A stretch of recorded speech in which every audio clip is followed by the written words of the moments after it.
Coucou, aujourd'hui c'est la suite de l'histoire d'hier. Mehdi doit laisser Teddy, son nouveau compagnon adopté à la SPA, seul à la maison.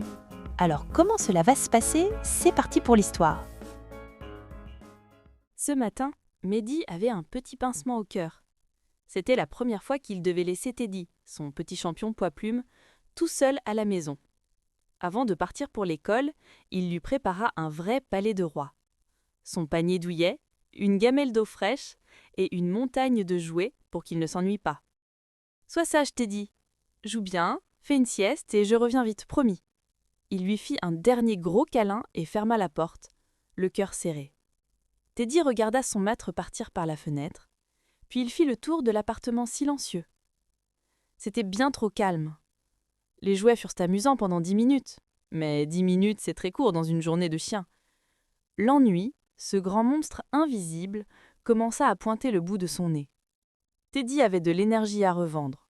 Il se mit à chercher un partenaire de jeu. Le coussin du canapé, si dodu et moelleux, avait l'air d'un adversaire parfait.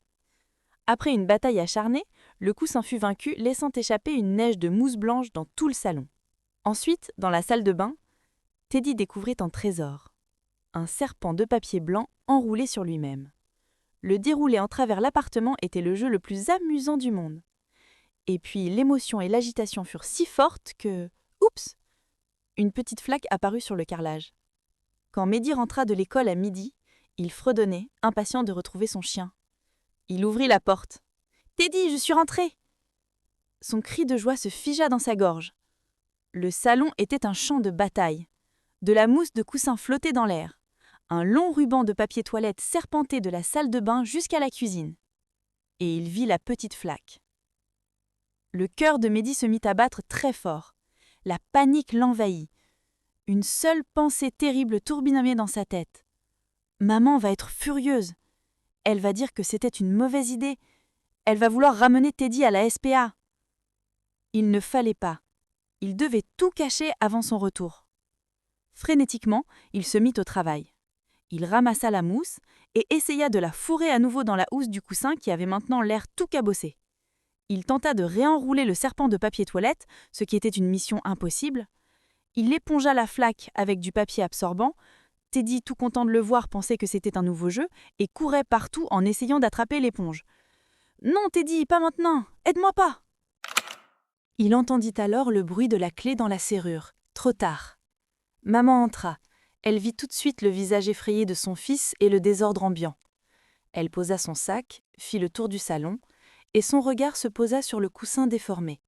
Mehdi se mit devant, comme pour le protéger, les larmes aux yeux. « S'il te plaît, maman, ne te fâche pas. Ne le ramène pas à la SPA. C'est ma faute, j'aurais dû tout ranger avant de partir. On ne fera plus, promis. » Sa maman regarda le carnage, puis son fils au bord des larmes, et enfin le petit Teddy qui s'était caché derrière les jambes de Mehdi, la queue basse. Elle laissa échapper un long soupir. Puis, à la grande surprise de Mehdi, un petit sourire, fatigué mais tendre, se dessina sur ses lèvres. « Le ramener? Mais jamais de la vie, mon chéri. Teddy fait partie de notre famille maintenant. Et dans une famille, on ne renvoie pas les gens qui font des bêtises. On leur apprend. Et on apprend avec eux. » Elle s'accroupit et caressa la tête de Teddy. « J'ai un ami, Dylan. C'est un monsieur très gentil. Et son métier, c'est d'être un professeur pour chiens. Il est éducateur canin. Je vais l'appeler et il va nous donner des astuces. On va devenir une super équipe tous les trois. » Le soir même, Dylan vint à la maison. Il n'était pas du tout fâché contre Teddy. Il expliqua que le petit chien s'était simplement ennuyé et avait été un peu angoissé. Il leur donna plein de conseils, une longue promenade le matin pour le fatiguer, un jouet spécial à remplir de friandises pour l'occuper et limiter son espace aux pièces faciles à nettoyer au début. En partant, il dit la phrase la plus importante. Il ne faut pas oublier, un chien, ça s'éduque, avec beaucoup de patience et beaucoup d'amour comme un enfant. Il ne connaît pas encore les règles de la maison, c'est notre travail de lui apprendre, gentiment. Mehdi se sentit rempli d'un immense soulagement et d'une nouvelle mission. Il n'était plus le propriétaire d'un chien qui faisait des bêtises, il était le professeur d'un élève qui avait tout à apprendre.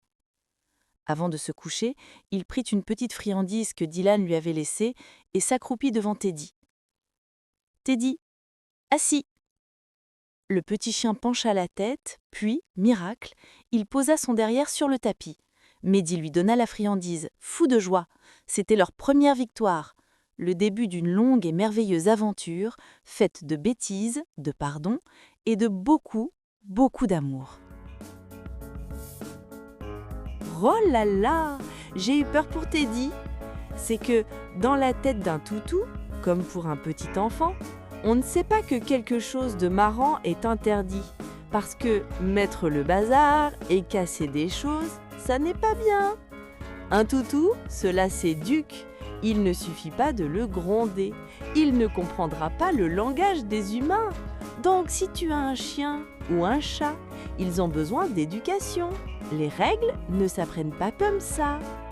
Bon, je te laisse. On se retrouve demain dans une nouvelle histoire avec Mehdi, Teddy et Fabululu. Bisous, bonne nuit les petits et tous les animaux de la maison.